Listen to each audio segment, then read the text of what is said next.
بسم اللہ الرحمن الرحیم۔ حضرت بی بی فاطمہ کی شادی کا واقعہ۔ اسلامی تاریخ میں ایک ایسی شادی بھی ہوئی ہے کہ جس میں دولہا بننے کی خواہش ہر بڑے سے بڑے صحابی کی تھی۔ دوستو، آپ نے بہت سی شادیاں دیکھی ہوں گی، لیکن ہمارے پیارے پیغمبر حضرت محمد صلی اللہ تعالیٰ علیہ وسلم کی پیاری بیٹی حضرت سیدہ فاطمہ رضی اللہ تعالیٰ عنہا کی شادی کی ترتیب سے پیاری کوئی نہ ہوگی۔ ایسی شادی جس کے لیے حوروں اور فرشتوں نے بھی تیاریاں کی، اور سب سے مزے کی بات یہ ہے کہ اس شادی کے پیارے دولہا کو اللہ پاک نے خود نامزد کیا۔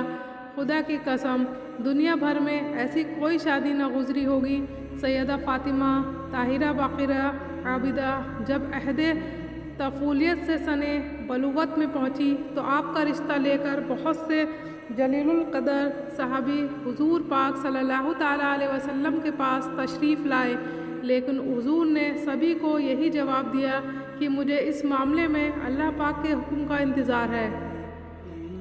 کچھ ماہ بعد حضرت عبد الرحمن بن اور دیگر بہت صحابہ نے شیر خدا حضرت علی کو مشورہ دیا کہ علی، اب آپ بھی جائیں، سب کا انکار ہو چکا ہے، لیکن جو آپ کی نسبت نبی پاک کے ساتھ ہے وہ کسی اور کی نہیں ہے۔ حضرت علی رضی اللہ تعالیٰ عنہ رسول اللہ صلی اللہ تعالیٰ علیہ وسلم کی خدمت میں گئے کہ اتنی دیر میں اللہ کے محبوب نے فرمایا، اے علی، آج تمہارا آنا کیا فاطمہ کے رشتے کے لیے ہے؟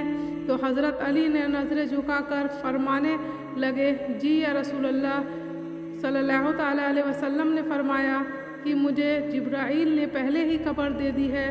آپ نے ان کی درخواست قبول فرمائی اور ارشاد فرمایا، اے علی، گھریلو ضروریات کی کوئی چیز تمہارے پاس ہے جسے تم وسیلہ بناؤ؟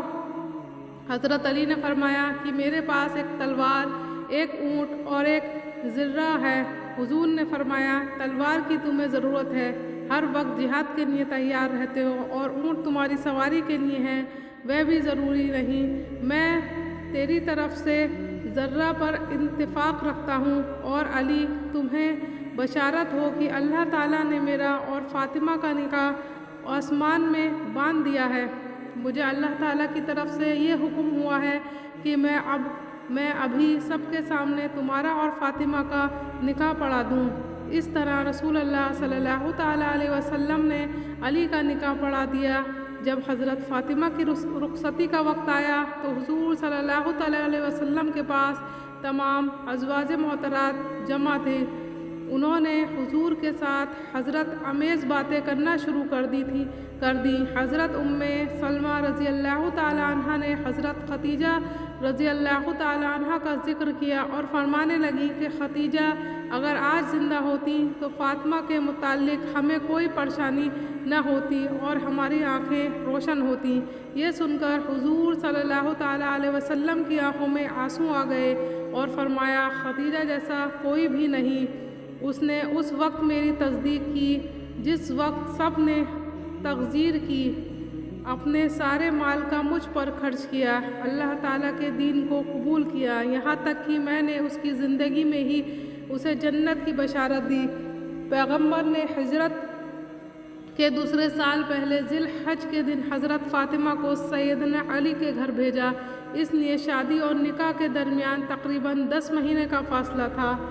شاید نکاح کا سیرہ جلدی پڑنے کی وجہ یہ تھی کہ دوسرے رشتے مانگنے والے لوگوں کے لیے جواب واضح ہو جائے، اور شادی کی دیر کرنے کی وجہ یہ تھی کہ فاطمہ جسمانی رشتوں نما کے لحاظ سے بہتر ہو جائیں اور انہیں جنت کا جو آقا نامدار مدنی تاجدار رسول ذی وقار دونوں عالم کے مالک مختار صلی اللہ تعالیٰ علیہ وسلم نے شہزادی اسلام حضرت بی بی فاطمہ کو دہیج میں جو سامان دیا اس کی فہرست یہ ہے: ایک چادر، بان کی ایک چارپائی، چمڑے کا گدا، اس میں روئی کی جگہ کھجور کی چھال بھری ہوئی تھی، ایک جاگل، ایک مشت، 2 چکیاں اور 2 مٹی کے گھڑے۔